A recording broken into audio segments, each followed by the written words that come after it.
नमस्कार। आपका अखबार के संग में आपका स्वागत है। मैं हूं प्रदीप सिंह। अकबर इलाहाबादी का एक शेर है, कौम के गम में डिनर खाते हैं हुक्काम के साथ, रंज लीडर को बहुत है लेकिन आराम के साथ। अब ये तो आप अलग अलग लीडर्स के ऊपर इसको चस्पा कर सकते हैं, लेकिन मेरा मानना है कि ये पूरी तरह से कांग्रेस के इतिहास को, उसके वर्क कल्चर को और उसकी जो स्थिति है उसको बताता है। कांग्रेस पार्टी कभी आंदोलन की पार्टी नहीं रही है। कांग्रेस की आज जो समस्या ये है, जो बीच बीच में आंदोलन की घोषणा करती है और कुछ हो नहीं पाता है, वो कभी कर नहीं सकती है, क्योंकि कांग्रेस का गठन जो है वो आंदोलन के लिए हुआ ही नहीं था। अंग्रेज़ों ने बनाया था कांग्रेस को, ये आपको इतिहास मालूम है। अंग्रेज़ अफसर पहला अध्यक्ष था, उसके बाद कई अध्यक्ष अंग्रेज़ अफसर ही रहे। कांग्रेस के गठन का उद्देश्य था भारत में क्रांति को रोकना। 1857 के बाद बनी है कांग्रेस। कांग्रेस को बनाने का जो उद्देश्य था उसके विपरीत उसकी प्रकृति, उसकी प्रवृत्ति कैसे हो सकती है। आप कांग्रेस को देखेंगे, लगातार दावा करती है आज़ादी के आंदोलन की विरासत का। अब आज़ादी का आंदोलन किसके खिलाफ था? अंग्रेज़ों के खिलाफ। मुझे आप बताइए एक भी कांग्रेसी नेता का नाम जिसको अंग्रेज़ों ने काले पानी की सजा दी हो। तो अंग्रेज़ों को ऐसा कांग्रेस से क्या प्रेम था? और कांग्रेस के नेताओं के अंग्रेज़ों से, चाहे वायसराय रहे हों चाहे दूसरे अधिकारी रहे हों, कैसे संबंध रहे, मैं बड़े नेताओं की बात कर रहा हूं, ये आपको भी मालूम है। कांग्रेस के बड़े नेता जेल भेजे जाते थे तो किस तरह की सुख सुविधा मिलती थी, ये भी आपको पता है। मैं जब ये बात कह रहा हूं तो मैं आम कार्यकर्ताओं की बात नहीं कर रहा हूं। आम कार्यकर्ताओं ने, बहुत से लोग हैं जिन्होंने बहुत अत्याचार, उत्पीड़न झेला, नेताओं ने नहीं। जेल में सारी सुख सुविधा उनको मिले, इसका अंग्रेज़ों ने बराबर ध्यान रखा। तो कांग्रेस के डीएनए में आंदोलन नहीं है, संघर्ष नहीं है। आप कांग्रेस का इतिहास आज़ादी के पहले का देख लीजिए, आज़ादी के बाद का देख लीजिए। कांग्रेस की जितनी दोस्ती अंग्रेज़ों से थी और किसी की थी क्या? तो कांग्रेस के नेता अंग्रेज़ों से लड़ भी रहे थे और अंग्रेज़ों के साथ दोस्ती भी थी उनकी। अब इस तरह की लड़ाई आपने दुनिया में और कहीं नहीं देखी होगी, जिससे आप संघर्ष, जिसके विरुद्ध कर रहे हों, लड़ाई लड़ रहे हों, अस्तित्व की लड़ाई लड़ रहे हों, जिसने आपको गुलाम बनाकर रखा हो, वो आपका दोस्त तो नहीं हो सकता। लेकिन कांग्रेस की नज़र में अंग्रेज़ दोस्त भी थे। अब आप बताइए, गांधी जी पूरे जीवन अहिंसा की बात करते रहे, लेकिन जब अंग्रेज़ों को ज़रूरत पड़ी विश्व युद्ध में सैनिकों की, तो भारतीय सैनिकों को भेजने की वकालत की। भारत के सैनिक किसके लिए लड़ रहे थे? अपने देश के लिए नहीं, अंग्रेज़ हुकूमत के लिए लड़ रहे थे। जिन्होंने कुर्बानी दी वो अंग्रेज़ों के लिए कुर्बानी दी उन्होंने। चाहे पहला विश्व युद्ध हो चाहे दूसरा विश्व युद्ध हो, भारत का उस विश्व युद्ध से कोई लेना देना नहीं था। हम अंग्रेज़ों की लड़ाई लड़ रहे थे, उसमें मारे जा रहे थे। ये कांग्रेस की मदद के बिना नहीं हो सकता था। ये अंग्रेज़ों ने 1857 का जो पहला स्वतंत्रता संग्राम था उससे समझ लिया था। दूसरी बात उन्होंने ये समझ ली थी कि क्रांति को अगर रोकना है, अगर सशस्त्र विद्रोह को रोकना है अंग्रेज़ों के खिलाफ, ब्रिटिश सरकार के खिलाफ, तो उनको एक इंस्ट्रूमेंट चाहिए, एक ऐसा इंस्ट्रूमेंट चाहिए जो इस क्रांति की इस धार को भोथरा कर सके। आप देखिए, कांग्रेस पार्टी ने कभी क्रांतिकारी नेताओं का समर्थन नहीं किया, उनके पक्ष में खड़ी नहीं हुई। चाहे वो भगत सिंह हो, चंद्रशेखर आज़ाद हो, सुभाष चंद्र बोस हो, आप एक एक करके नाम लेते जाइए। जिन लोगों ने सशस्त्र विद्रोह की कोशिश की, जवाब देने की कोशिश की अंग्रेज़ों को, उनमें से किसी के साथ कांग्रेस पार्टी कभी खड़ी नहीं हुई। बल्कि आप ये समझिए कि गांधी जी का वो बयान मुझे पढ़कर तो पहले विश्वास ही नहीं हुआ। किसी भी क्रांतिकारी को फांसी की सजा अंग्रेज़ों ने दी हो, और कांग्रेस की टॉप लीडरशिप में, जिसमें गांधी जी सबसे ऊपर है, उन्होंने कोशिश की हो अंग्रेज़ सरकार से बात करने की कि ये फांसी न होने पाए, इसको टलवा दिया जाए, या उस फांसी के विरोध में किसी आंदोलन की घोषणा की हो, एक भी नहीं बता पाएंगे आप। तो कांग्रेस बनी थी अंग्रेज़ों को बचाने के लिए। किससे? भारत के क्रांतिकारियों से, भारत के जाबाजों से, जो आज़ादी की लड़ाई के लिए में अपनी कुर्बानी देने को तैयार थे। उनसे रक्षा के लिए ब्रिटिश सरकार का कांग्रेस सुरक्षा कवच थी और आज़ादी के बाद से लगातार सत्ता में रही। तो सत्ता में रहते हुए तो संघर्ष की ज़रूरत पड़ती नहीं। कांग्रेस आराम तलब हो गई, संघर्ष की आदत नहीं रही और संघर्ष उसके डीएनए में नहीं है। फिर कह रहा हूं, कांग्रेस पार्टी कोई भी नेता उसका हो जाए, आप राहुल गांधी की बजाय किसी और को नेता बना दीजिए, किसी को भी बना दीजिए। आप बताइए कौन सा संघर्ष किया जवाहरलाल नेहरू से लेकर इंदिरा गांधी, राजीव गांधी, गांधी परिवार के लोगों की बात कर रहा हूं, उसके अलावा जो प्रधानमंत्री हुए, कौन संघर्ष में उतरा? कांग्रेस हमेशा जो है रक्षात्मक खेल खेलने वाली पार्टी रही कि किसी तरह से अपनी सत्ता बनी रहे, इसके लिए कांग्रेस किसी से भी कॉम्प्रोमाइज़ करने को तैयार थी। कांग्रेस से जाति का खेल खेला, आरक्षण 10 साल के संविधान में जो व्यवस्था थी, आरक्षण की व्यवस्था बनाई गई 10 साल के लिए और कहा गया कि 10 साल बाद इसकी समीक्षा होगी और अगर ज़रूरत पड़ी तो 10 साल और बढ़ाया जाएगा। लेकिन कांग्रेस उसको बढ़ाती गई क्योंकि उसमें राजनीतिक फ़ायदा था। अब हालत यह है कि कोई भी पार्टी, कितना भी बड़ा नेता हो, किसी की हिम्मत नहीं है कि आरक्षण के बारे में बोल सके। हटाने की बात तो कर ही नहीं रहा हूँ मैं, समीक्षा की बात कि आखिर भाई 79-80 साल तक आरक्षण देने के बाद जिन लोगों को आरक्षण मिल रहा है उनकी स्थिति में पूरी तरह से सुधार क्यों नहीं हो रहा है, उसके लिए क्या कदम उठाए जाने चाहिए। तो ये जानने के लिए आपको समीक्षा तो करनी पड़ेगी। आप समीक्षा की बात बोलकर देखिए कैसा तूफान आता है। तुरंत उसको कांग्रेस पार्टी मुद्दा बनाती है, ये आरक्षण खत्म करना चाहते हैं। तो इस जलती हुई आग में कोई हाथ नहीं डालना चाहता। तो आप मानकर चलिए कि आरक्षण जो अनुसूचित जाति, जनजाति और अब पिछड़ा वर्ग के लिए है, वो उन वर्गों की भलाई के लिए नहीं है। ये कुछ नेताओं की राजनीति को चलाए रखने के लिए, जिंदा रखने के लिए है।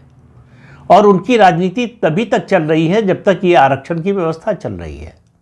वो हमेशा खतरा दिखाते रहेंगे, जैसे मुसलमानों को दिखाते हैं कि हिंदुओं से खतरा है, तुमको हिंदुओं से हम ही बचा सकते हैं, जबकि ठीक उल्टी बात है। मुसलमानों को हिंदुओं से कोई खतरा नहीं है। मुसलमानों पर हिंदुओं ने कोई अत्याचार, कोई हमला नहीं किया। हिंदुओं पर मुसलमानों की ओर से लगातार हमले होते रहते हैं। आज भी, आज़ादी के 80 साल बाद भी हिंदुओं का ऐसा कोई त्यौहार नहीं होता जिस पर मुस्लिम समाज की ओर से हमला ना हो, पत्थरबाजी ना हो, गोली न चले। सांप्रदायिक दंगे जितने हुए हैं देश में, लगभग सब के सब दंगे मुस्लिम समाज की ओर से शुरू हुए हैं। लेकिन नैरेटिव क्या बनाया जाता है कि हिंदुओं से खतरा है, बहुसंख्यकों से खतरा है मुसलमानों को, तो उनको बचाने के लिए हम खड़े हैं। ये कांग्रेस पार्टी का स्टैंड रहा है। तो ये राहुल गांधी जो बार बार आंदोलन की घोषणा करते हैं और सब टाइम टाइम फिस हो जाता है, उसका कारण यही है कि कांग्रेस आंदोलन नहीं कर सकती। कांग्रेस सुविधाजीवी पार्टी है, उसको अगर आंदोलन करना है तो उसमें भी सुविधा चाहिए। राहुल गांधी की भारत जोड़ो यात्रा को याद कीजिए, कितने 100 कंटेनर चल रहे थे और उनमें किस किस तरह की सुविधा की व्यवस्था थी। बिल्कुल ठीक है वो शेर कि रंज लीडर को बहुत है लेकिन आराम के साथ। नाराज़गी है, सरकार का विरोध करना है, आंदोलन करना है, लेकिन आराम के साथ। और अभी जो 16 दिन की करीब यात्रा हुई बिहार में SIR के विरोध में, जिसको वोट चोरी का नाम दिया राहुल गांधी ने, उसमें भी आप पता लगा लीजिए कितने कंटेनर चलते थे और किस किस तरह की सुख सुविधाओं का उसमें इंतज़ाम होता था। और उसके अलावा जो दूसरी पार्टियों ने आंदोलन किया है आज़ादी के दौरान, क्रांतिकारियों की तो बात छोड़ दीजिए, उन्होंने तो अपने और अपने परिवार के पूरे जीवन को दांव पर लगा दिया आज़ादी के लिए। कांग्रेस पार्टी उनके साथ खड़ी नहीं हुई। फिर दोहरा रहा हूं कि कांग्रेस पार्टी के किसी नेता को काले पानी की सज़ा अंग्रेज़ों ने क्यों नहीं दी। उसके अलावा आप देखिए, आज़ादी के बाद से जो भी आंदोलन रहे हैं, राज्यों में जो हुए हैं या राष्ट्रीय स्तर पर हुए हैं, वो कांग्रेस विरोधी पार्टियों ने, गैर कांग्रेस पार्टियों ने किए हैं।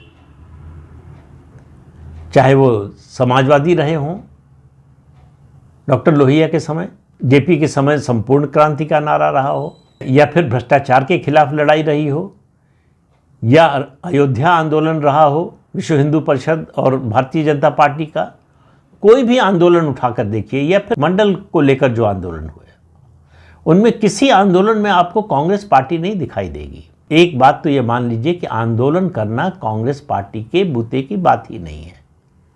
घोषणाएं कर सकती है वो, उसके लिए तामझाम इकट्ठा कर सकती है, लेकिन आंदोलन नहीं कर सकती है। और ये बात और कोई समझे न समझे, भारत का आम आदमी अच्छी तरह से समझता है। कांग्रेस पार्टी आज़ादी के आंदोलन का श्रेय लेने के कारण और गांधी जी की जो अपील थी और दूसरे नेताओं की, उसके कारण देश के गांव-गांव तक पहुंची। कांग्रेस मूलतः ग्रामीण भारत की पार्टी थी, ऐसा नहीं शहरी समर्थन नहीं था उसको, लेकिन उसका जो मूल आधार था वो ग्रामीण आधार था। राजीव गांधी के समय से इसमें बदलाव शुरू हुआ। कांग्रेस पार्टी ज़्यादा अर्बन ओरिएंटेड पार्टी होने लगी। कंप्यूटर की बात करें आप, या फिर इकोनॉमिक रिफॉर्म की बात करें नरसिम्हा राव मनमोहन सिंह के समय में, या फिर उसके बाद जब सोनिया गांधी का राज आया तो एनजीओ का शासन हो गया। कांग्रेस पार्टी का शासन नहीं था वो इस देश के एनजीओ जो इस देश के विरोध में खड़े और इस देश के विरोध में लगातार काम करने वाले थे, उनकी सरकार थी। अब इसकी काट के लिए बहुत से लोग आपको आंकड़े लेकर आ जाएंगे कि देखिए कांग्रेस का जो है 20-21%, 19% वोट है, उसमें इतने परसेंट ग्रामीण वोट है। बिल्कुल सही बात है, कांग्रेस पार्टी ख़त्म नहीं हुई है, लेकिन आप देखिए उनका जो ग्रामीण वोट का परसेंटेज वो बताएंगे, आंकड़े जो आप बताएंगे, उसमें देखिए या तो गिरावट आ रही है या स्टैग्नेंट है। ग्रामीण क्षेत्र में कांग्रेस पार्टी का जनाधार नहीं बढ़ रहा है, वो या तो लगातार नीचे गिर रहा है या स्थिर है। अब वो कोई भी चीज़ स्थिर ज़्यादा समय तक नहीं रहती है, उसके बाद परिवर्तन आता ही है, या तो वो ऊपर जाएगी या नीचे जाएगी। कांग्रेस के मामले में ये हो रहा है कि वो नीचे जा रही है लगातार। तो जो मिडिल क्लास है वो भारतीय जनता पार्टी का समर्थक है, तो वहाँ कांग्रेस के लिए रास्ता बनाना मुश्किल। इस देश की 78-80% आबादी हिंदू आबादी है और कांग्रेस ने अपनी छवि हिंदू विरोधी बना ली है, तो हिंदुओं में उसकी कोई पैठ नहीं है। कुछ जो लोग, अब आप कह सकते हैं हिंदुओं का भी वोट मिलता है कांग्रेस पार्टी को, बिल्कुल सही बात है। वो हिंदुओं का वोट नहीं है, वो सूडो सेकुलर जो हैं उनका वोट है, जो मुस्लिम समर्थक हैं और हिंदू विरोधी हैं। वो मन से लगातार हिंदू विरोधी हैं, मुस्लिम परस्त हैं, लेकिन जन्म से हिंदू हैं। तो आप कह सकते हैं कांग्रेस को हिंदुओं का भी वोट मिलता है, लेकिन हिंदू या सनातन मानसिकता वाले कितने लोग कांग्रेस के समर्थक हैं, इसकी कोई स्टडी नहीं हुई है, इसलिए आधिकारिक रूप से कोई बात नहीं कही जा सकती। लेकिन आप अपने गांव में, अपने मोहल्ले में, अपने पड़ोस में, अपने रिश्तेदारों में, आसपास बात करके देखिए। स्कूल कॉलेज में है तो अपने कैंपस में, यूनिवर्सिटी में बात करके देखिए अपने साथियों से, आपको पता चल जाएगा कि जो हिंदू विरोधी है वो कांग्रेस का समर्थक हो सकता है, लेकिन जो हिंदू सनातन का समर्थक है वो कांग्रेस का समर्थक आपको नहीं मिलेगा। तो कांग्रेस की मूल समस्या ये है, राहुल गांधी जो बार बार फेल हो रहे हैं, उसका कारण ये है कि वो समस्या की जड़ को नहीं समझ रहे हैं। बीमारी को अभी तक वो डायग्नोस नहीं कर पाए हैं, इसलिए कभी इलाज भी नहीं कर पाएंगे, और ये बीमारी बढ़ती जा रही है। और मेरा मानना है कि ये लगभग लाइलाज होने की स्थिति में पहुंच गई है। अब इसका कोई इलाज नहीं है। अब वो जैसे कई बार होता है ना, डॉक्टर मरीज़ की स्थिति बहुत ख़राब हो जाती है तो कहते हैं कि अब दवा नहीं, दुआ पर भरोसा कीजिए, इनको घर ले जाइए और ईश्वर से प्रार्थना कीजिए। कांग्रेस पार्टी का हाल वही है, लेकिन पार्टी है, सबसे पुरानी पार्टी है, अभी भी दूसरी सबसे बड़ी पार्टी है, तो उसको जाते जाते समय लगेगा। ऐसा नहीं कि ये कल होने जा रहा है। और जिस तरह से भारतीय जनता पार्टी अपने पैर पर कुल्हाड़ी मारने का काम कर रही है, उसमें उसकी वजह से ये प्रक्रिया और लेट होगी या क्या हो सकता है, कुछ कहना मुश्किल है। लेकिन इतना तय है कि कांग्रेस पार्टी ऐसा कोई काम न कर रही है, न उसमें करने की क्षमता है जिसकी वजह से उसका रिवाइवल हो सके।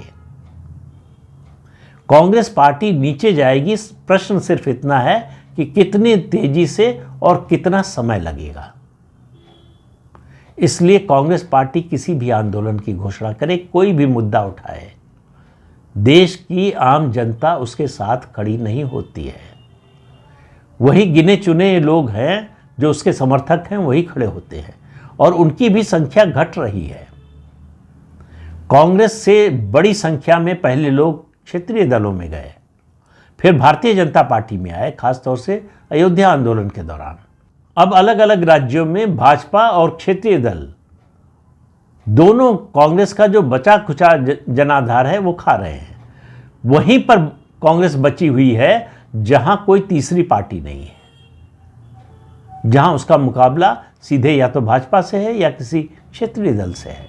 जैसे ही तीसरी पार्टी की एंट्री होती है, कांग्रेस का ग्राफ और नीचे जाने लगता है। ये आने वाले दिनों में ये प्रक्रिया और तेज होने वाली है।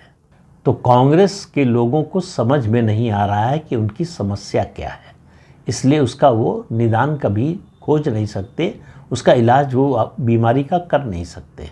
तो इस अंक में इतना ही। अगले अंक में फिर मिलेंगे किसी नए मुद्दे के साथ। तब तक के लिए अनुमति दीजिए। आपसे अनुरोध है कि ये चैनल देखिए, शेयर कीजिए, लाइक कीजिए और सब्सक्राइब जरूर कीजिए। नमस्कार।